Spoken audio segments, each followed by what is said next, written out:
ನಮಸ್ತೆ ಕರ್ನಾಟಕ ಸ್ನೇಹಿತರೆ, ಇವತ್ತು ಭಾನುವಾರ, ಇವತ್ತು ಹೈ ವೋಲ್ಟೇಜ್ ಪಂದ್ಯ ನಡೆಯಲಿಕ್ಕಿದೆ. ಅದು CSK ಹಾಗೂ RCB ನಡುವಿನ ಮ್ಯಾಚ್ ಆಗಿರ್ತದೆ. ಸೊ ಎಂ ಚಿನ್ನಸ್ವಾಮಿ ಕ್ರೀಡಾಂಗಣದಲ್ಲಿ ಇವತ್ತು ಈ ಎರಡು ತಂಡಗಳ ನಡುವೆ IPL ನ ಮ್ಯಾಚ್ ನಡೆಯಲಿಕ್ಕಿದೆ. ಇವತ್ತಿನ ಮ್ಯಾಚ್ ನಮ್ಮ ಧೋನಿಯ ಕೊನೆಯ ಮ್ಯಾಚ್ ಆಗತ್ತಾ ಅನ್ನೋದು ಕೂಡ ಕಾದು ನೋಡ್ಬೇಕಾಗ್ತದೆ. ಯಾಕಂತ ಹೇಳಿದ್ರೆ ಇದುವರೆಗೆ ಬಂದ ನ್ಯೂಸಿನ ಪ್ರಕಾರ ಮಹೇಂದರ್ ಸಿಂಗ್ ಧೋನಿ ಈ ಬಾರಿಯ IPL ನಲ್ಲಿ ಅದು RCB ವಿರುದ್ಧ ಇವತ್ತು ಕಣಕ್ಕೆ ಇಳಿಯುವುದಿಲ್ಲ ಅಂತ ಮಾಹಿತಿ ಬರ್ತಾ ಇದೆ.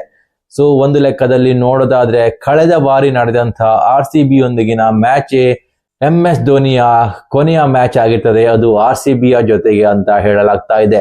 ಸೊ ಈ ಬಾರಿ MS ಧೋನಿಯ ಫಿಟ್ನೆಸ್ ಇಶ್ಯೂ ಇದೆ.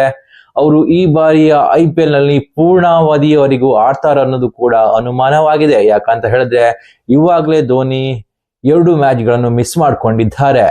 ಇವತ್ತು CSKಗೆ ತುಂಬಾನೇ ಇಂಪಾರ್ಟೆಂಟ್ ಮ್ಯಾಚ್ ಆಗಿರ್ತದೆ. ಬಟ್ ಸದ್ಯದ ಮಾಹಿತಿ ಪ್ರಕಾರ MS ಧೋನಿ ಈ ಮ್ಯಾಚ್ಗೆ ಅಲಭ್ಯರಾಗಿರ್ತಾರೆ ಅನ್ನುವಂತಹ ವರದಿಗಳು ಬರ್ತಾ ಇದ್ದಾವೆ. ಸೊ ಈ ರೀತಿ ಆದ್ರೆ ವಿರಾಟ್ ಕೊಹ್ಲಿ ಹಾಗೂ MS ಧೋನಿ ಅವರ ನಡುವಿನ ಮ್ಯಾಚ್ ನೋಡ್ಲಿಕ್ಕೆ ಅಭಿಮಾನಿಗಳಿಗೆ ಇನ್ಮುಂದೆ ಕಾಣ ಸಿಗುವುದಿಲ್ಲ. ಯಾಕಂತ ಹೇಳಿದ್ರೆ ಕಳೆದ ವರ್ಷ ನಡೆದಂತಹ ಮ್ಯಾಚ್ ಅಂತಿಮ ಮ್ಯಾಚ್ ಆಗಿರ್ತದೆ. ಈ ಬಾರಿಯ IPL ನಲ್ಲಿ ಕೇವಲ ಒಂದೇ ಒಂದು ಮ್ಯಾಚ್, ಅದು CSK ಜೊತೆ ಇರ್ತದೆ. ಹೊರತಾಗಿ 2 ಮ್ಯಾಚ್ ನ ರೈವಲ್ರಿ ವೀಕ್ ಇರೋದಿಲ್ಲ. ಯಾಕಂತ ಹೇಳಿದ್ರೆ RCB ಹಾಗೂ CSK ಇವೆರಡುಗಳು ಕೂಡ ಒಂದೇ ಗ್ರೂಪಿನಲ್ಲಿದೆ. ಸೊ ಆದ್ರಿಂದ ಒಂದೇ ಗ್ರೂಪಿನಲ್ಲಿರುವ ತಂಡದೊಂದಿಗೆ ಕೇವಲ ಒಂದೊಂದು ಮ್ಯಾಚ್ ಹಾಗೂ ಇನ್ನೊಂದು ಗುಂಪಿನಲ್ಲಿರುವ ತಂಡದೊಂದಿಗೆ 2 ಮ್ಯಾಚ್ ಆಡಬೇಕಾಗ್ತದೆ. ಅಂತದ್ರಲ್ಲಿ ಇದು RCB ಹಾಗೂ CSK ನಡುವಿನ ಏಕಮಾತ್ರ ಮ್ಯಾಚ್ ಆಗಿರ್ತದೆ. ಸೆಕೆಂಡ್ ಅಪ್ಡೇಟ್ ಬಂದು ಅಶೋಕ್ ಶರ್ಮಾ, IPL ನ ಫಾಸ್ಟೆಸ್ಟ್ ಬೌಲಿಂಗ್ ಮಾಡಿದಂತಹ ಅಶೋಕ್ ಶರ್ಮಾ ಇದೀಗ ದಾಖಲೆ ಬರ್ತಿದ್ದಾರೆ. ಸೊ ನೋಡೋದಾದ್ರೆ ಜಿಟಿಯ ಬೌಲರ್ ಅಶೋಕ್ ಶರ್ಮಾ ಅವರು ಏನಿದ್ದಾರೆ, ನಿನ್ನೆ ನಡೆದ ಮ್ಯಾಚ್ ನಲ್ಲಿ ಅತಿ ವೇಗದ ಬೌಲಿಂಗ್ ಮಾಡಿ ದಾಖಲೆ ಬರೆದಿದ್ದಾರೆ. ಸೊ IPL ನ ಇತಿಹಾಸದಲ್ಲಿ ಒಬ್ಬ ಭಾರತೀಯ ಬೌಲರ್ ನಿಂದ ದಾಖಲಾದ ಅತಿ ವೇಗವಾದ ಬಾಲ್ ಆಗಿರ್ತದೆ.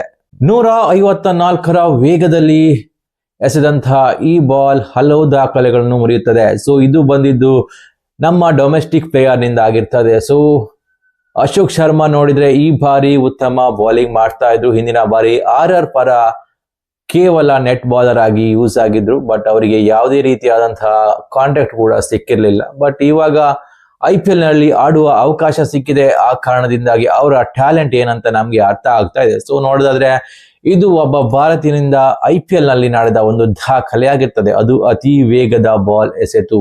ಸೊ ಈ ರೀತಿ ಮಾಡಿದವರ ಹೆಸರಿನಲ್ಲಿ ಅಶೋಕ್ ಶರ್ಮಾ ಅವರ ಹೆಸರು ಮೇಲ್ಗಡೆ ಇದೆ.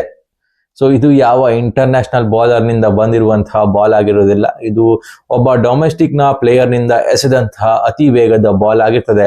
ಇನ್ನು ಮೂರನೇ ಅಪ್ಡೇಟ್ ಬಂದು ಶ್ರೇಯಸ್ ಅಯ್ಯರ್ಗೆ ಗುಡ್ ನ್ಯೂಸ್ ಅಂತ ಹೇಳ್ಬೋದು. ಹಾಗೇನೆ ಅವರ ಅಭಿಮಾನಿಗಳಿಗೆ ಕೂಡ ಇದು ಗುಡ್ ನ್ಯೂಸ್ ಆಗಿದೆ. ಯಾಕಂತ ಹೇಳಿದ್ರೆ ಶ್ರೇಯಸ್ ಅಯ್ಯರ್ ಅವರು ಇವಾಗ ಟೀಮ್ ಇಂಡಿಯಾದ ODI ಕ್ಯಾಪ್ಟನ್ ಆಗಿ ನೇಮಕಗೊಂಡಿದ್ದಾರೆ. ಹೌದು, ಈ ರೀತಿಯಾದಂತಹ ವರದಿ ಬರ್ತಾ ಇದೆ. ಯಾಕಂತ ಹೇಳಿದ್ರೆ ಅಫ್ಘಾನಿಸ್ತಾನ ವಿರುದ್ಧದ ಮ್ಯಾಚ್ ಏನಿದೆ ಅದರಲ್ಲಿ ಶ್ರೇಯಸ್ ಅಯ್ಯರ್ ಅವರು ODI ಕ್ಯಾಪ್ಟನ್ ಆಗಿ ಇಂಡಿಯಾ ತಂಡವನ್ನು ನಿಭಾಯಿಸ್ತಾರೆ ಅಂತ ಹೇಳಲಾಗ್ತಿದೆ. ಯಾಕಂತ ಹೇಳಿದ್ರೆ ಶುಭ್ಮನ್ ಗಿಲ್ ಅವರ ಬದಲಿಗೆ ಶ್ರೇಯಸ್ ಅಯ್ಯರ್ ಅವರಿಗೆ ಕ್ಯಾಪ್ಟನ್ಶಿಪ್ ಕೊಡೋಕೆ BCCI ನೋಡ್ತಾ ಇದೆ ಅಂತ ಕೆಲವೊಂದು ವರದಿಗಳು ಬರ್ತಾ ಇದೆ. ಯಾಕಂತ ಹೇಳಿದ್ರೆ ಶುಭ್ಮನ್ ಗಿಲ್ ಯಾಕೋ ಗೊತ್ತಿಲ್ಲ, ಕ್ಯಾಪ್ಟನ್ಶಿಪ್ ಪಡೆದ ದಿನದಿಂದ ಅವರ ಫಾರ್ಮ್ ತುಂಬಾನೇ ಕಳಪೆ ಮಟ್ಟದಲ್ಲಿದೆ. ಆ ರೀತಿಯಲ್ಲಿ ನೋಡೋದಾದ್ರೆ ಇವಾಗ ಶ್ರೇಯಸ್ ಅಯ್ಯರ್ಗೆ BCCI ಮಣೆ ಹಾಕಲು ಯತ್ನಿಸುತ್ತಿದೆ ಅಂತ ವರದಿ ಬರ್ತಾ ಇದೆ.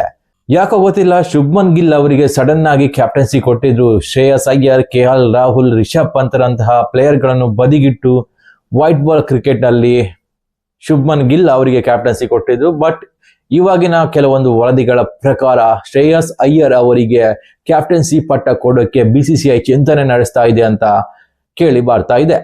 ಇನ್ನು ಕೊನೆಯ ಅಪ್ಡೇಟ್ ಅದು RCB ಅದ್ದಾಗಿರ್ತದೆ. ಸೊ RCB ನಿಮ್ಗೆಲ್ಲ ಗೊತ್ತೇ ಇದೆ, ಸೇಲ್ ಆಗಿದೆ. ಸೊ ಸೇಲ್ ಆದದ್ದು ಯಾರಿಗೆ ಲಾಭ? RCB ಫ್ರಾಂಚೈಸಿಗೆ ಲಾಭ, RCB ಹಿಂದಿನ ಓನರ್ಗಳಿಗೆ ಲಾಭ. ಆದ್ರೂ ಕೂಡ ಇವಾಗಿನ ಒಂದು ಹೊಸ ಅಪ್ಡೇಟಿನ ಪ್ರಕಾರ RCB ಹಾಗೂ ರಾಜಸ್ಥಾನ್ ತಂಡಗಳು ಸೇಲ್ ಆದ್ರಿಂದ BCCIಗೆ ಇದರಿಂದ ತುಂಬಾನೇ ಲಾಭ ಇದೆ ಅಂತೆ. ಏನಂತ ನೀವು ತಿಳ್ಕೋಬೇಕಾ? ಹೌದು, ಯಾವ ರೀತಿ BCCIಗೆ ಲಾಭವಾಗಿದೆ ಅಂತ ಹೇಳಿದ್ರೆ, ಯಾವುದೇ ಒಂದು ಫ್ರಾಂಚೈಸಿಯನ್ನು ಸೇಲ್ ಮಾಡಿದಾಗ ಅದರ ಟ್ರಾನ್ಸ್ಫರ್ ಫೀಸ್ ಏನಿದೆ ಅದು BCCIಗೆ ಸಿಗ್ತದಂತೆ. ಅದು 5% ನದಾಗಿರ್ತದಂತೆ. ಸುಮಾರು 1500 ಕೋಟಿಗಳಷ್ಟು BCCIಗೆ ಇದರಿಂದ ಲಾಭ ಬರಲಿದೆ ಅಂತೆ. 5% ಫೀಸ್ ಅಂದ್ರೆ ಸುಮಾರು 1500 ಕೋಟಿಯಷ್ಟು BCCIಗೆ ಈ ಎರಡು ತಂಡಗಳು ಸೇಲ್ ಆದ್ರಿಂದ ಸಿಗ್ತದಂತೆ. ಈ ಎರಡು ತಂಡಗಳ ಒಂದು ಕಂಬೈನ್ ರೇಟ್ ನೋಡಿದ್ರೆ 31,000 ಕೋಟಿ ಆಗಿರ್ತದೆ. ಸೊ ಅದರಲ್ಲಿ 5% ಅಂತ ಹೇಳಿದ್ರೆ ಸುಮಾರು 1500 ಕೋಟಿಯಷ್ಟು BCCIಗೆ ಲಾಭ ಬರ್ತದಂತೆ. ಸೊ ನೋಡಿ, ಸುಮ್ಮನೆ ಕೂತ್ಕೊಂಡಿದ್ದವರಿಗೆ ಒಳ್ಳೆ ದುಡ್ಡೇ ಸಿಗ್ತಲ್ವಾ, 1500 ಕೋಟಿಗಳಷ್ಟು ಲಾಭ.